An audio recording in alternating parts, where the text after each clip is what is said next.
actually a statistical definition here, but I've put it with the financial terms for the.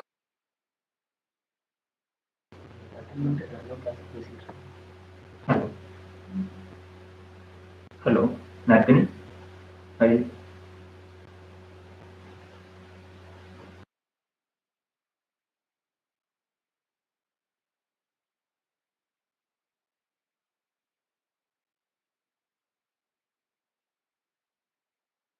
Hello.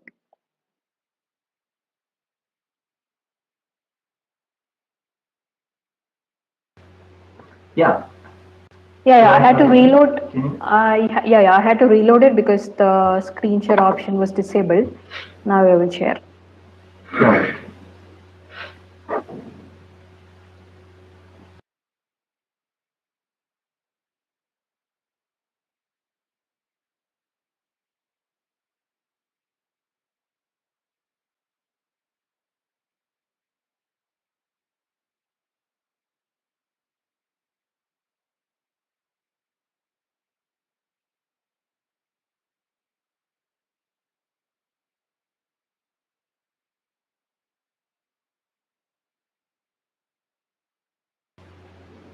Yes, Nardhini, are you there? Yeah, I am there, but for some reason I'm not able to share the screen. I will reload it. Yeah, okay.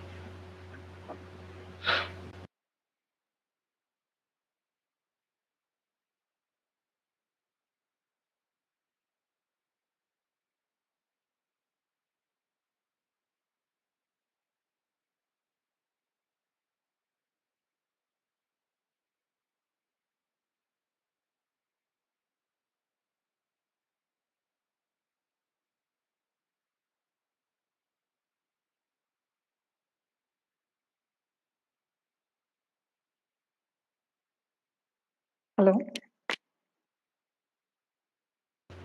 Yes, Nardhini. My screen is visible, isn't it? Yeah, yes. Yeah, sure. But Thank it's you. not full screen. It is in full screen now. No, it's not full screen. 1 second. Is it in full screen now? No, not it.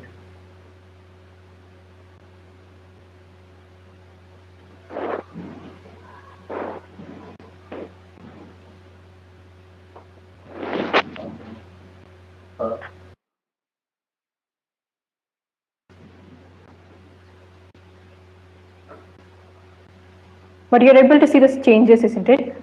Yes, it is changed, but can you check your monitor? Monitor mode. Yes, it is in full screen. Actually, Nardhini, I think your monitor is automatic. The selection of monitor is automatic. So you will have to bring the presentation to the current monitor. Yeah, it is in the current monitor.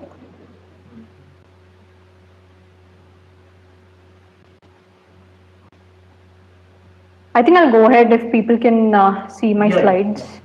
Yeah, sure. Yeah, sure. All right. So today I'm going to introduce you to free space optical communication, how it is employed in satellite communication, the challenges involved, and fixing those challenges. So firstly, I will introduce you to the commonly available optical communication devices, and then move on to the space agencies that are employing the laser link. So first, what you see is a signal lamp. This is basically used during emergencies in the Navy and also in the Air Force. As you can see, the signal lamp consists of light and a shutter in front of it.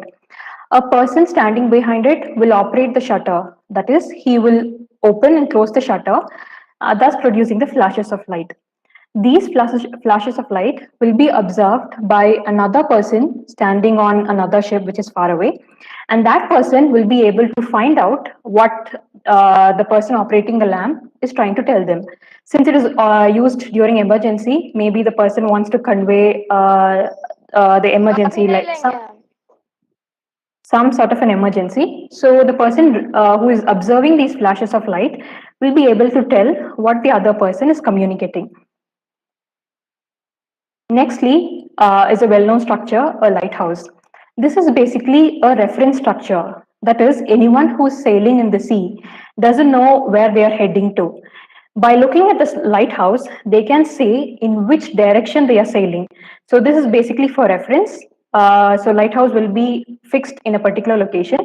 If a sailor observes the lighthouse, the sailor will be able to know that he is approaching the port. The next one is another commonly used device, infrared TV remote. So whenever you press a button in your TV remote, pulses of light will be emitted. Since it is an infrared light, you will not be able to see the pulses. But this image was taken by a camera, which can record infrared pulses. So that's why you are able to see the pulse. If you've observed, you have to point the TV remote on a particular area on the TV, maybe bottom right corner or somewhere. So you have to point the remote towards that particular area. Only then the TV will be able to receive the pulses generated. If there is something, chair or something blocking the way, it will not be able to, the TV will not be able to receive these pulses. So now if you imagine that TV is on ground, on earth, and the TV remote. Please share the presentation in a presentation mode, slideshow mode. Yeah.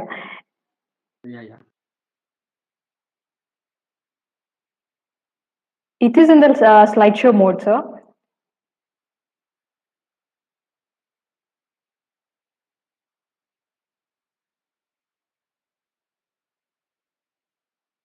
Slides are visible. Side slides are visible. I guess that's okay, fine for now. We can go ahead. We're already late. Let's not figure out things now.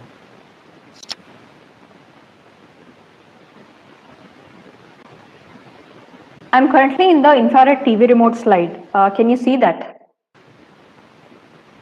No, Nardhini, no. Wait then.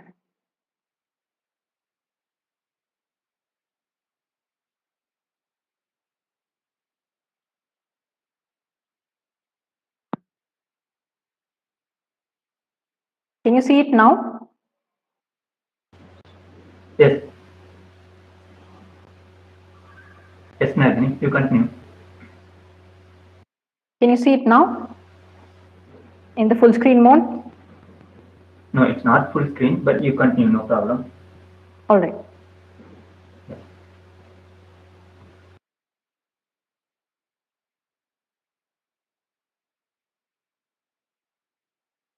All right, so this is the infrared TV remote. This emits infrared pulses, and you have to point this towards the TV for the TV to receive the pulses. So like I was saying, if there is any obstruction in the path of the light and the TV, you'll not be able to, the TV will not be able to receive the pulses. So now imagine the TV is on the ground, and the TV remote has been separated by thousands of kilometers, and it is in space. Okay, so imagine you are sending TV remote signal pulses to the TV on the ground. So this is a representation of a satellite and the ground station. Satellite sends some signals which will be received by the ground station.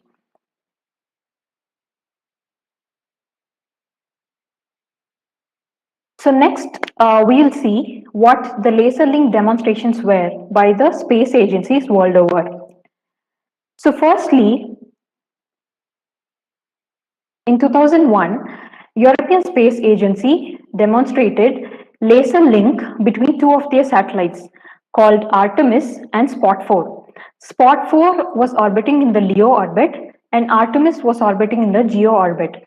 So Spot 4 was in LEO, collecting Earth observation information, and that was transmitted to the satellite in GEO orbit via laser link. So that was the first inter-satellite link demonstrated by European Space Agency. It was orbiting in the LEO orbit, and Artemis Yeah, in 2006, Japanese Space Agency demonstrated the first downlink. That is, the signal sent by the satellite to the ground station is called downlink. So they demonstrated the first downlink between their satellite and ground station. Again, in 2013, NASA demonstrated two of its NASA demonstrated two-way communication, that is both between satellite and ground to satellite. So a satellite was sent to orbit in the lunar orbit, and the satellite was carrying laser link equipment. So the satellite was sending laser link to the ground station. And the ground station was also communicating with the satellite using laser link. All right, so far we have seen what the space agencies have demonstrated and some commonly available optical structures. So now let's see what the size of the satellites are. So I guess you would have seen a lot of satellites orbiting around. Just to give you a comparison of how the satellite sizes have shrunk, I will show you some examples on them, just a comparison example. So the satellites, for this series, I'm going to show you NOAA satellites. NOAA satellites are Earth observation satellites. That is, they take images of Earth and also collect weather information, which is basically for Earth observation. So they are first set of satellites, not exactly the first. Their older set of satellites called GOES-R. They weighed around 2,800 kgs, and they were similar to an Indian adult female elephant. So if you have seen an Indian, if you have seen an elephant in real, you know how huge it is. So the satellite was similar in size as the elephant. The size came down to look like an hippopotamus. Their satellite SEOMINPP, it weighed around 1,400 kilograms, and it looked similar in size of an adult male hippopotamus. So the size shrunk down from an elephant to look like an hippopotamus. Their next range of satellites called JASON-3 weighed around 525 kg, and its size was similar to a grand piano. Their next satellite range, Cosmic 2, it weighed around 280 kgs, and it looked similar to an auto rickshaw, Indian auto rickshaw. Then came the range of Cubesats. They weighed much lesser. They were around 4.2 kgs, and in comparison, it is almost like a watermelon. Let's see about the size of Cubesats.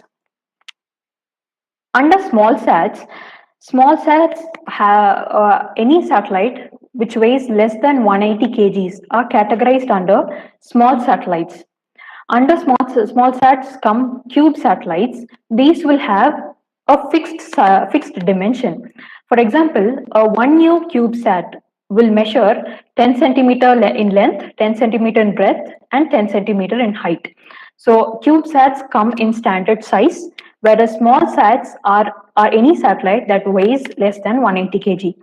And if you see the range of cube satellites, they are 1U, 1.5, 2, 3, 6, and 12. The one that you see now is what we have built in our company. It is a space terminal. This will go into the orbit. This is a 1U CubeSat. Its dimension is 9.5 in length, 9.5 in breadth, and 8 centimeter in height. And its weight is less than 750 grams. It is less than 1 kg, in fact. So I would like you to notice these two spots here called beacon and data. In the latest slide, I will tell you what they are used for. Just have a look at them. One is beacon and the other one is data. All right, so with this in mind, with the size of the CubeSat in mind, I would like you to imagine that anything that goes inside a CubeSat should be as small as that. Okay, you can't connect a larger antenna to a CubeSat, which almost looks like a Rubik's Cube that we play with. right? So it should be lightweight. Anything that goes inside the satellite should be lightweight. It should not occupy a lot of area, and it should not occupy a lot of weight also. So it should be lightweight. The size of it should be smaller, and also it should occupy a smaller area. And also, it should occupy less power. That is, if a component is requiring a lot of power to work, the power component in the satellite will start building up weight, which is not allowed for a CubeSat. So with all this in mind, the first requirement for a CubeSat is its mass, and anything that goes inside it should weigh lesser. The next requirement comes. If you take a smartphone, the camera these days come with high resolution. That is, I think the latest camera has around 50 megapixel or 60 megapixel. If you go back 7-8 years ago, the resolution of the camera was only around 5 megapixel. So in just 7 to 8 years, the resolution has jumped 10 times, and it is not going to stop there. The resolution will increase from 50, it will go to 60, it will increase 10 times further. So the picture that you see is taken by two of the satellites, GOES 13 and GOES 16 by NOAA satellite. And you can see the increase in resolution. So the right picture, GOES 13, was launched in 2016, and GOES 16 was launched in 2017. And the GOES 16 gives high resolution pictures. So you can imagine these cameras are present on the satellite, and they take high resolution images. And the satellite does not just have a camera, it also has other sensors which collect much detailed Earth observation data. And all this data needs to be sent down to Earth. So the first requirement was Cubesat cannot have components that are bigger than the satellite. Anything that goes inside the satellite should be less in weight. And secondly, it should be able to send as much data as possible to the ground at a much faster rate. Here is where laser comes in. So here is where optical communication comes in. Since the demand for high data increased, we have started using optical communication. All right, so now everything looks fine. So laser is small in size, it can fit inside the CubeSat, and also it can send much more data in a much lesser time. So what is the problem here? The problem comes with laser pointing. That is, if you have used a laser pen or a laser pointer, and if you have pointed it on a wall, you would have known how thin the laser light is. And the spot on the wall will be very, very small. So imagine if you have put such a pointer on the satellite, and you're trying to point that to something on the ground.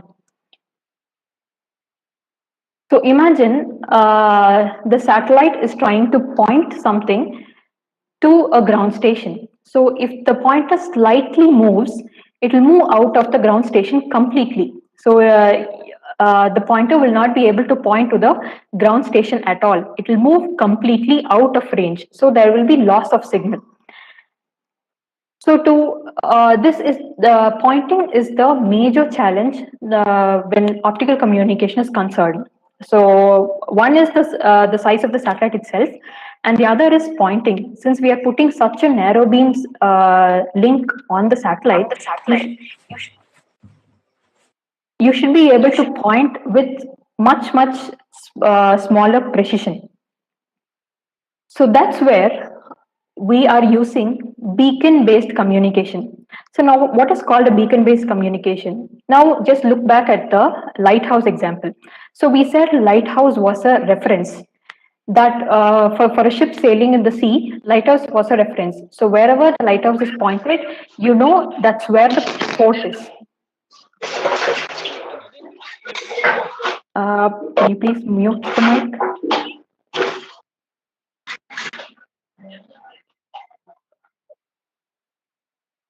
Yeah.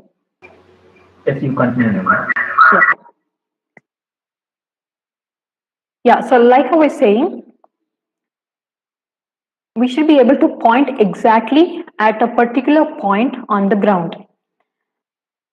So the steps involved are as follows.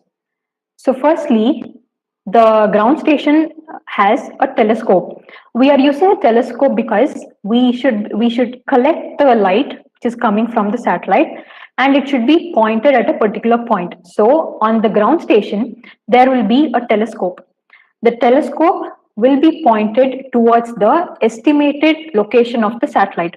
So from the previous sessions, you would have known there are a lot of satellite tracking satellites from which you can know what is the best estimate of the satellite will be. That is, at a given point of time, you will know at what location the satellite is. So we will turn the telescope in the ground station towards that satellite. So once the satellite comes in, this larger cone that you see, we will send, that is called a beacon. So we will send a beacon light to cover the entire area of the satellite. So the satellite location is only the best estimate. That is not the precise location of the satellite. There will always be an uncertainty. Like for example, if you have sent your location to your friend in WhatsApp or something, the message would say approximated to 10 meters or approximated to 12 meters. That means within the 12-meter range or 12-meter circle, somewhere you're located. The similar applies to the satellite also. So within the best estimate, somewhere could be the satellite. So we should send a wider beam to cover the uncertainty area. So once the satellite picks up this particular light, it will know this is where the ground station is located. So I told you, I showed you two spots in the earlier earlier slide, right? One is for beacon and the other is for data.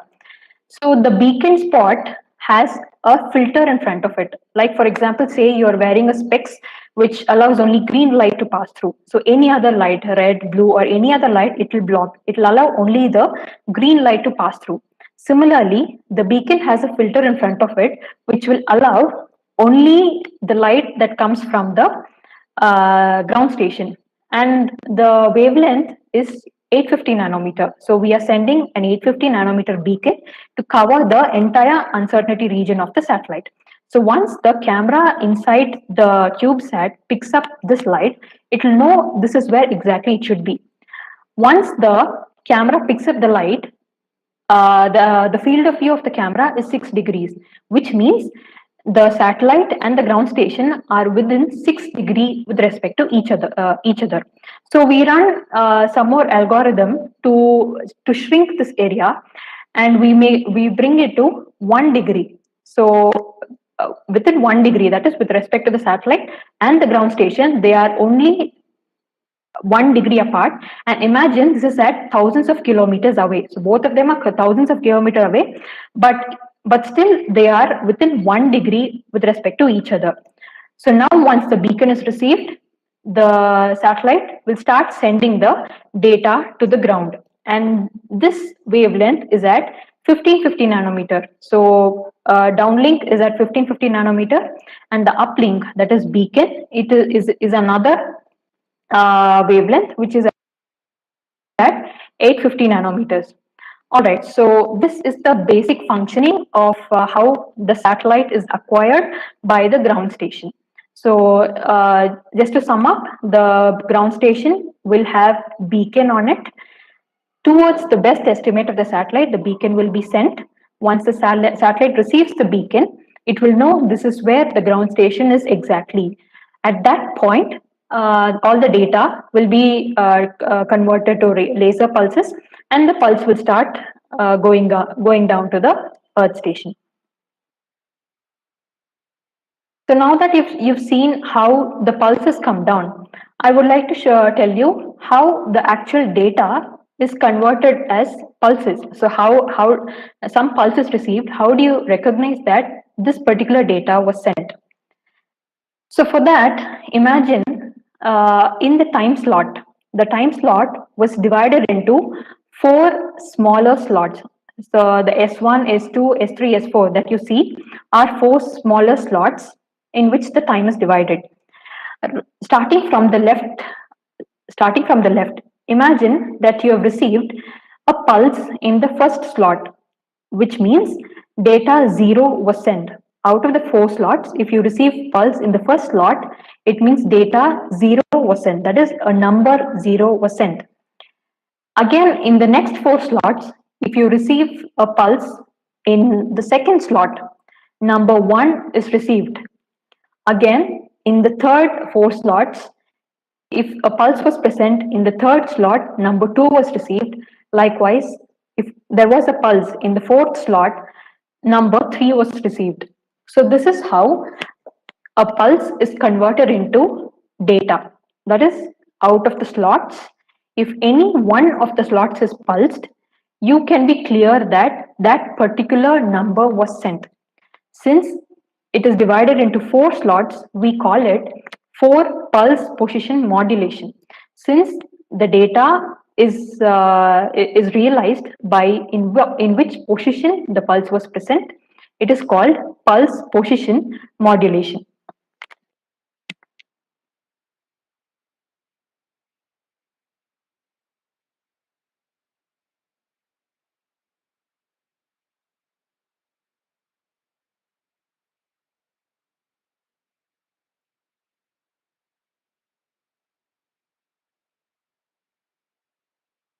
So if I have to sum up the entire working of the optical communication, the free space optical communication consists of a light transmitter, a light receiver, and the light travels through free space, through air.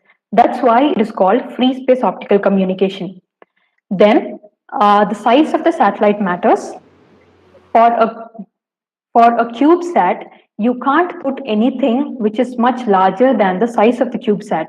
So everything that goes inside the CubeSat should be much smaller. That's why we use lasers, because they are very, very small in size, very, very small in weight, and it can send much, much faster data in a very less time. And also it is error free. Since the laser beam is very, very narrow, you will be able to precisely point at a particular position. But that pointing needs some assistance. That's why we use beacon from the ground station. We will send the beacon to cover the uncertainty region of the satellite. Once the satellite receives the beacon, the position will be locked. That is, they are in face to face with respect to each other, and the satellite will start sending data to the ground station. Once the ground station receives it, based on the position in which the pulses are present, the data will be decoded. This is not the only technique, but this is just an example for how the pulse is converted into a data.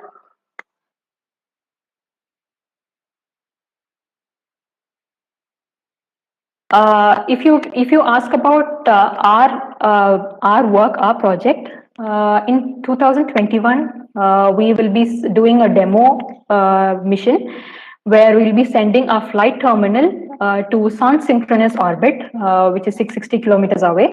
And the CubeSat that you just saw will be transmitting data at 1 Gbps rate to the ground station here.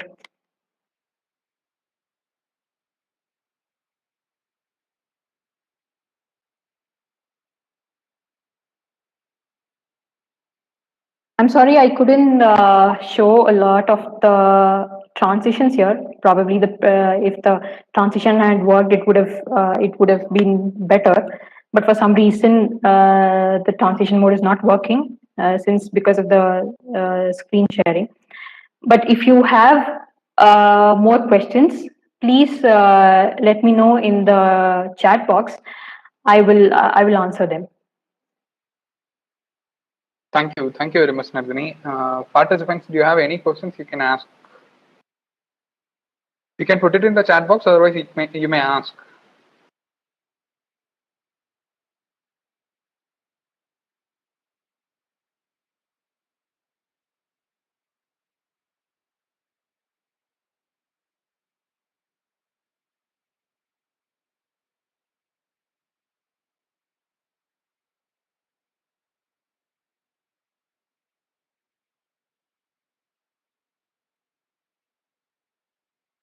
Hope the session was good. Yes, Asis, you're typing.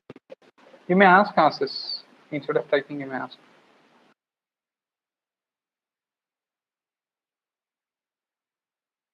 Hello, ma'am. Yeah, hi. Hi. I wanted to know. Can you elaborate a little bit on what is CubeSat and how does it exactly work?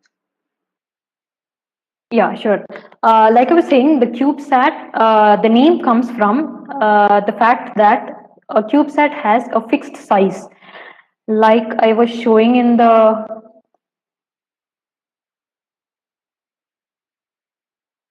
Does the full screen mode work now? Nardhini, you have to share your next screen, that full size screen you have to share. Yeah, Now it that's is in what. the presentation. You just switch that screen, that's all. It will work.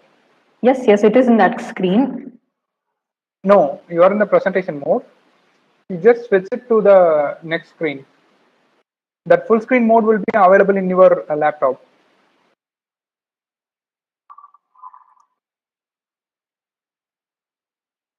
All right, fine. I'll answer the question. Okay.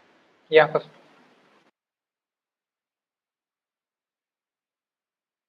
Yeah, so the CubeSats, they come in fixed size, that is 10 centimeter by 10 centimeter by 10 centimeter. And there is no particular way in which it is built. Just like in any other satellite, it is built in the same way, just that it has a size constraint, and anything that goes inside, any component that goes inside will have to fit within the size range. That's it. CubeSats come with a fixed size, and whatever component that you put inside it, you can arrange as you want, such that it fits inside the 10 centimeter by 10 centimeter by 10 centimeter dimension. That's the only difference CubeSat has from the rest of the satellites.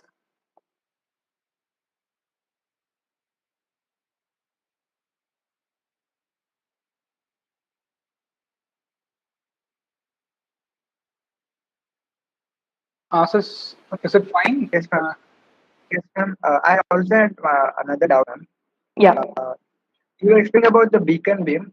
yeah, So you said that the beacon beam is a wide beam, yeah. which is sent to the to the satellite and which receives it. But you said that we are able to shrink the 6-degree beam to 1-degree beam. Yeah. So what is the mechanism behind that? How do we do that?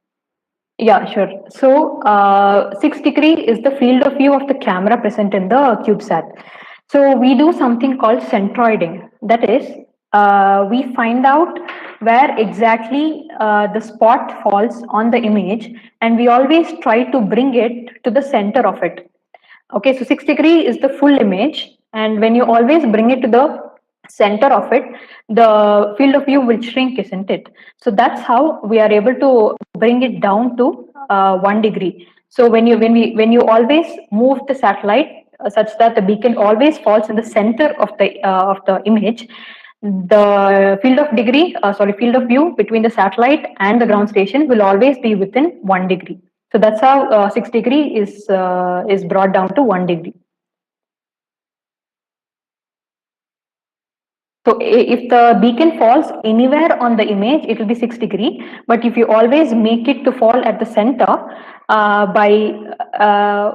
mean, it involves a lot of computation in the behind. By doing that, if you always move the satellite, if you slightly adjust its attitude to bring the beacon to the center, the field of view narrows down to 1 degree.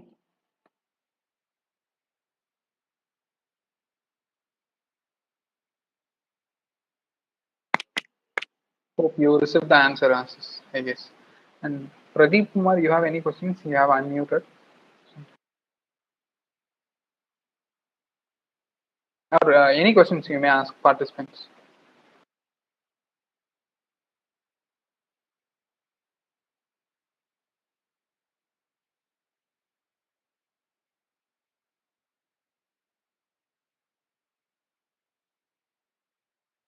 Maybe I will also tell you why two different frequencies were used for data and beacon. If you had noticed, I mentioned that data down is sent in 15 nanometer wavelength, and to the satellite, it is communicated with 850 nanometer. The basic idea is the light that travels in free space will always get attenuated. That is, the power will always come down when it travels through a longer distance. Since the satellite and ground station are always separated by thousands of kilometers, we should pick up a wavelength which will not have much degradation in its power. And that particular window falls between 780 nanometer to 1600 nanometer. That is in the infrared range region. So this complete region is in the infrared range. And within that range, we have to pick up a particular wavelength. Any wavelength above 1400 will be safe for human eyes, because if you've used a laser pointer, it always comes with the caution that you should not directly point at anybody, otherwise the human eyes or human skin might get burnt. So above 1400 nanometer, it is safe for human eyes. So that's why we pick up a frequency above 1400, which is 1550 nanometer. And the other consideration is these components are very costly. So you have to pick up from the market which is available, and also it is not inexpensive. It is also not expensive. So all the components that are present in the 850 nanometer range and 1550 nanometer range are easily available, and also they are not expensive. So that's why these two wavelengths were chosen.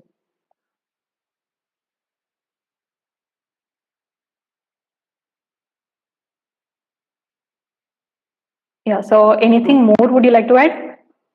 Madam, the small satellite now, for what purpose it is used? So these small satellites basically they came into market because of to encourage a lot of scientific experiments. So when students need to build and they want to build their own satellites, smaller satellites are very easy to build. So to encourage science experiments, the real story of development of Cubesat itself was a lab experiment. So some I don't remember the university exactly. They started developing satellites, and that's how these small satellites, cube satellites, basically they came into picture. And another advantage is, say for example, you want to cover the entire Earth. So if you have multiple small satellites which are interlinked, in the first slide, if you remember, I was talking about interlink laser link, right? So if there are multiple satellites and if you can make them into a constellation, the coverage will be much larger. So CubeSats are built to gain larger coverage of the Earth as well.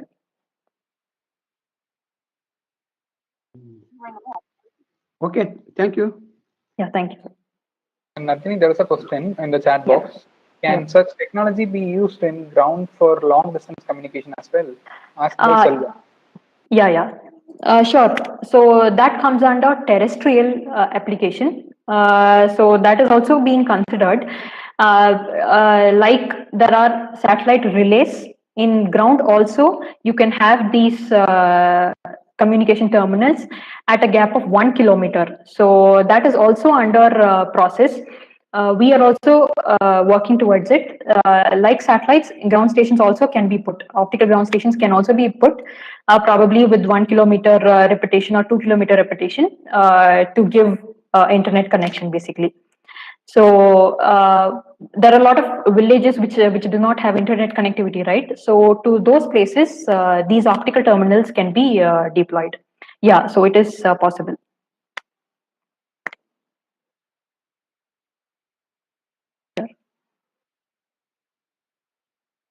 Any other questions, participants? No. Yeah. Hello, na? Yeah. நான் அந்த camera பாத்தீங்கன்னா சொன்னீங்களா முன்ன 50 years முன்னாடி வந்து 5 mega pixel மட்டும் தான் சொன்னாங்க, இப்போ வந்து 50 மெகா பிக்சல் மட்டும் இருக்கு. இல்ல அதுக்கு மேல இருக்குதா என்னன்னு கொஞ்சம் சொல்றீங்களா? Okay. Nardhini, I will explain that question in English. Yeah. Madhyanan has asked, 50 years back, we have very small megapixel camera. Nowadays, there is a 50 megapixel cameras are available. Is there any other high-end cameras are available? That was he asked. Nardhini. Yeah, so the example that I gave was for smartphones. I guess the latest smartphone has 60 megapixel. That was for smartphones. The satellite cameras are much higher resolution. Currently available smartphone example that I gave you was 60. So that is the highest, I think, from whatever I looked up in internet. That is the maximum that is available. For satellites, there are, of course, they are much higher. The resolution is much higher. Mathiyazhagan உங்களுக்கு நான் தமிழ்ல சொல்லணும்னா நான் சொன்ன ஒரு அந்த smart போனுக்கு அதாவது நம்ம யூஸ் பண்ணிட்டு இருக்க போன்ஸ்ல ரீசெண்டா வந்து நான் பார்த்த வரைக்கும் 63 மெகா பிக்சல் தான் ஹையஸ்ட் நான் பார்த்தது. பட் சேட்டலைட் அப்ளிகேஷன்ஸ்ல வந்து அதை விட அதிகமா இருக்கு. தேங்க்யூ. மேடம் எந்த அளவு ஹையர் லெவல்னு சொல்றீங்களா மேடம்? எந்த அளவுக்கு ஹையர்னா இப்போ வந்து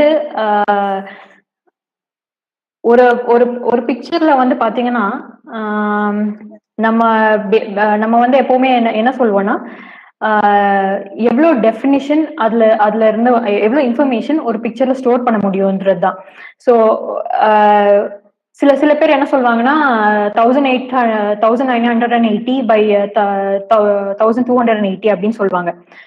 அது வந்து என்னன்னா எவ்வளோ ஒரு பிக்சர் எடுத்துட்டீங்கன்னா வச்சுக்கோங்களேன், அதுல வந்து ஒரு எக்ஸ் அண்ட் ஒய்னு போட்டு காட்டலாம். அதாவது ஹொரிசான்டலா வந்து எவ்வளவு பிக்சல்ஸ் இருக்கு, வெர்டிகலா எவ்வளவு பிக்சல்ஸ் இருக்குன்னு சொல்லிட்டு. ஸோ நம்பர் ஆஃப் பிக்சல்ஸ் தான் வந்து ரெசல்யூஷன் நம்ம சொல்றது. ஸோ அது வந்து ஃபிக்ஸ்டு நம்பர்னு தான் இல்லை, எவ்வளோ ரெசல்யூஷன் கொடுக்க முடியுமோ அவ்வளோக்கு கொடுக்கலாம். ஸோ இதுதான் சொல்லுவாங்க ஒரு சின்ன ஒரு சென்சர்ல எவ்வளோ பிக்சல்ஸ் வந்து நம்ம வந்து சேர்த்துக்க முடியும், அதுதான் சொல்லுவாங்க. மேடம் பிக்சல்ஸ்ங்கிறது குவாலிட்டியா தானே மேடம் எக்ஸ் ஒய்ங்கிறது? ஆமா, எக்ஸ் ஒய் நான் சொல்றது நம்ம எவ்வளவு பிக்சல்ஸ் ஒரு பிக்சர்ல இருக்குன்றதா.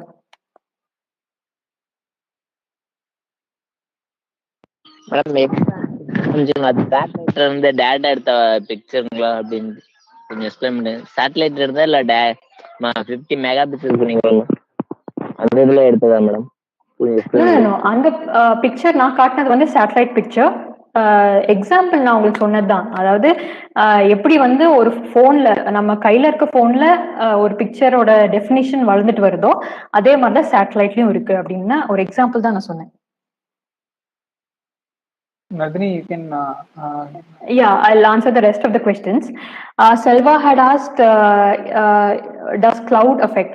Yes, absolutely. So, like how pointing is one of the major challenges, the presence of clouds is also a major challenge. So, what they actually do is, say for example, you pick a ground station and you have chosen to transmit data to that particular ground station.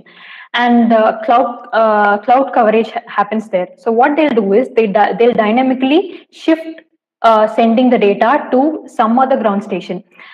For example, if a satellite is orbiting in the LEO orbit and you have picked up a ground station to send data, but there is rain or cloud coverage or something. So what they'll do is they'll shift to another ground station which is 3 to 6 hours away from the present ground station. So cloud coverage is a major challenge.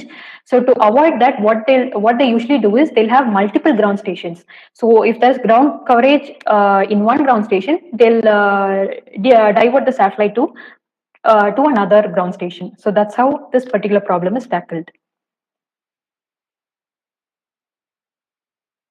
And Ashish, Xiaomi phones, yeah, of course. I mean, that was just an example. 108 megapixel is available, yes. That was just an example to compare how the definition is increasing day by day. Can Cubesat be used for laser interlink? Yes, it can be used. So the main aim of Cubesat is to form a constellation because these small satellites, they are easy to build, and also they do not need heavy rockets to carry them to the space. That is also another reason why CubeSats are built, because larger satellites, they need to be carried by heavy rockets, and they need a lot of fuel, and they incur a lot of cost. Okay, so to reduce the cost, they build multiple cube satellites, and they make them into a constellation so that they can talk to each other. Yeah, so CubeSats can be used for laser interlink.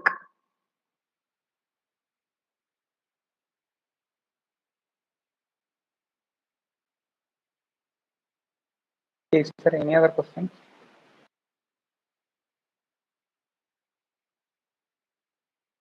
I would like to add another information in the first thing that I was talking about, right? The interlink satellite.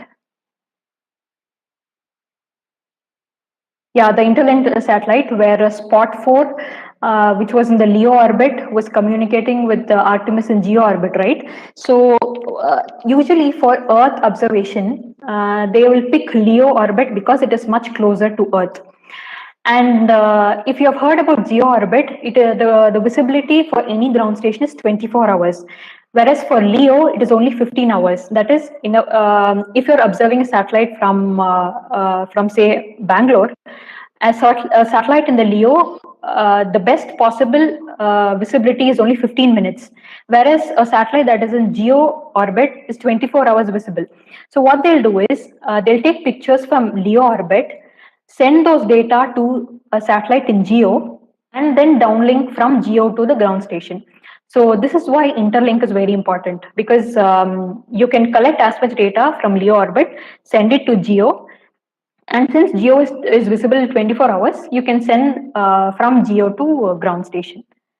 Yeah, so that was another example for how inter-satellite can be effective.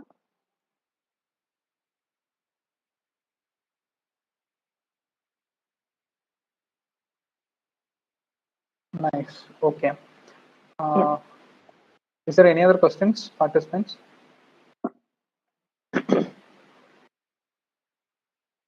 We have enough time. You may ask about satellites, communication, things. Yeah.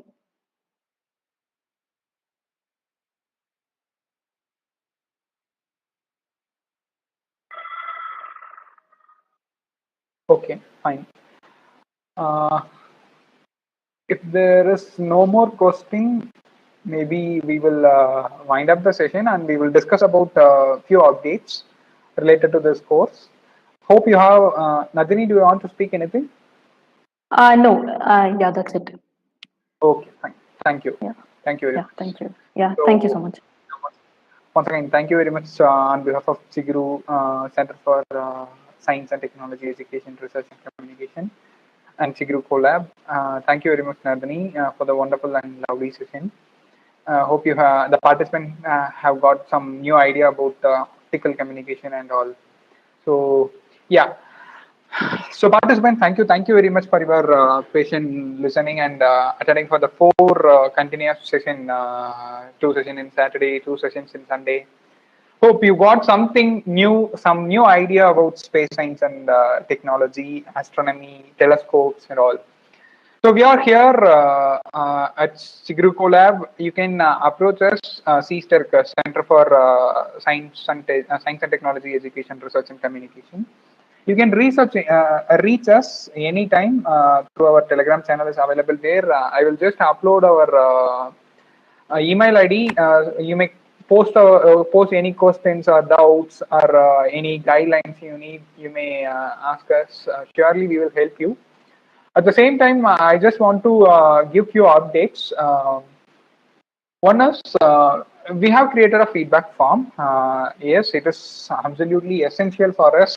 You have to give your valuable feedback that will help us to organize our future programs in a well-versed manner.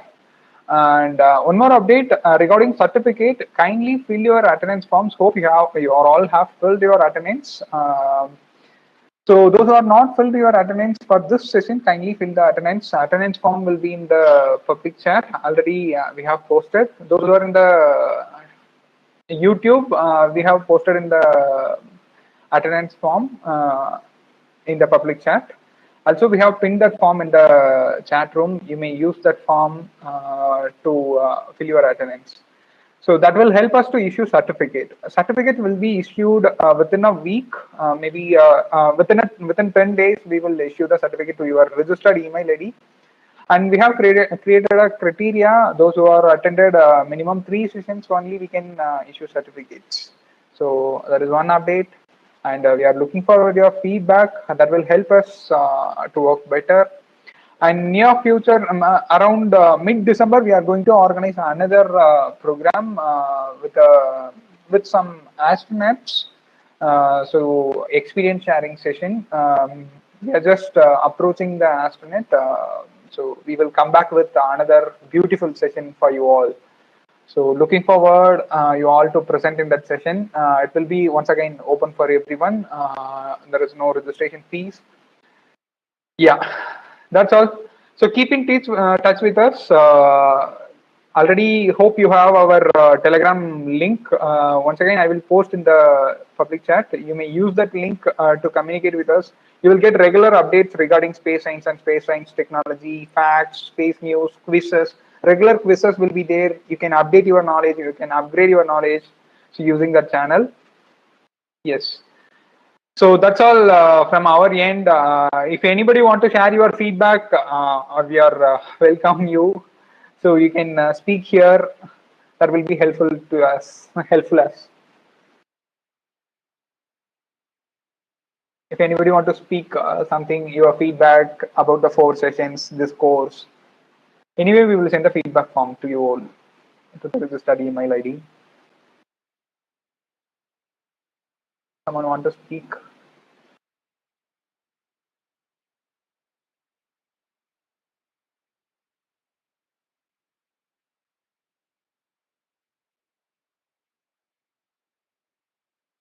Okay. Yes, sir. This one, for the school children, how we are going to take it up, this awareness? Okay. For the school students, actually, we have some planned structures. This is just give an eye-opening session. We haven't focused any specific target audience like students from 6th standard to 10th standard. We haven't restricted. So that's why we are just giving the glimpses. So maybe if you are helping out to reach some school students, those are from 6 to 12 or 5 to 12, maybe surely we can organize some such kind of sessions for them, especially. So, yeah. You can organize in Tamil also? Yeah, sure, sir. Yes. So we are very much do it in Tamil. Tamil Nadu அறிவியல் இயக்கம் மூலம் பண்ணலாம்னு நினைக்கிறேன். I will connect to you. Sure. What's your contact number? Sir, you may just note this mail ID. Anyway, I will give you my contact to you. I think we have your email ID and contact detail. I will post message and contact you. Surely. Okay. Yeah. Thank you.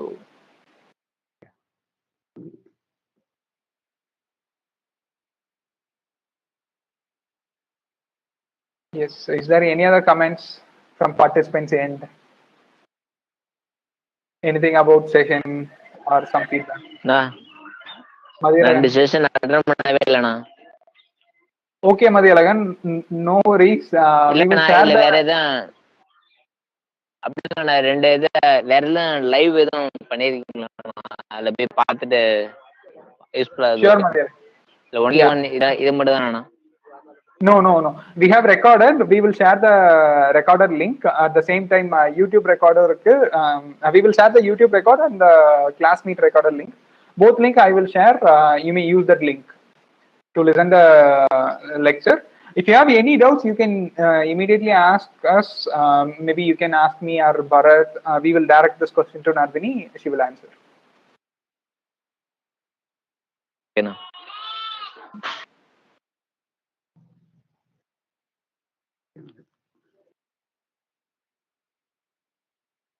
Any other comments or questions? about program.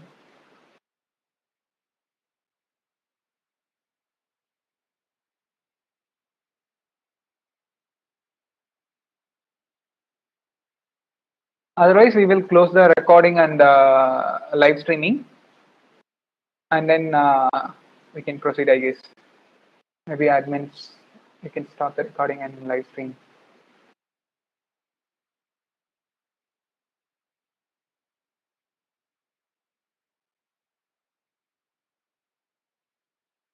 Okay, then fine.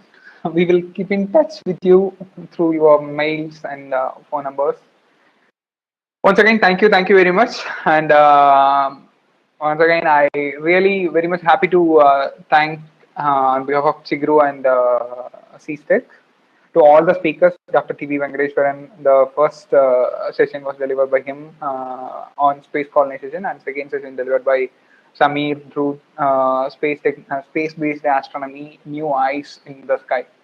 And today morning, Subramani has delivered space communication technology, and the last session was delivered by Nardhini, satellite optical communication. So both are all the four sessions are really lovely and wonderful sessions. So just eye-opening sessions. Those are not specific course-like steps, right? Within 1.5 hours, we can cover all the topics in depth. So those are just eye-opening sessions. Hope you are all received some good facts and informations. Yeah. So once again, thank you very much, and everyone. Yeah, Nardhini, once again, thank you very much for your time and energy and all. Yeah.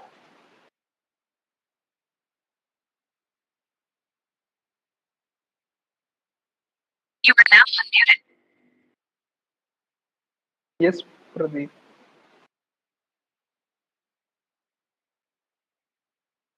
Otherwise, we can close the meeting. Means maybe you can stop the live stream and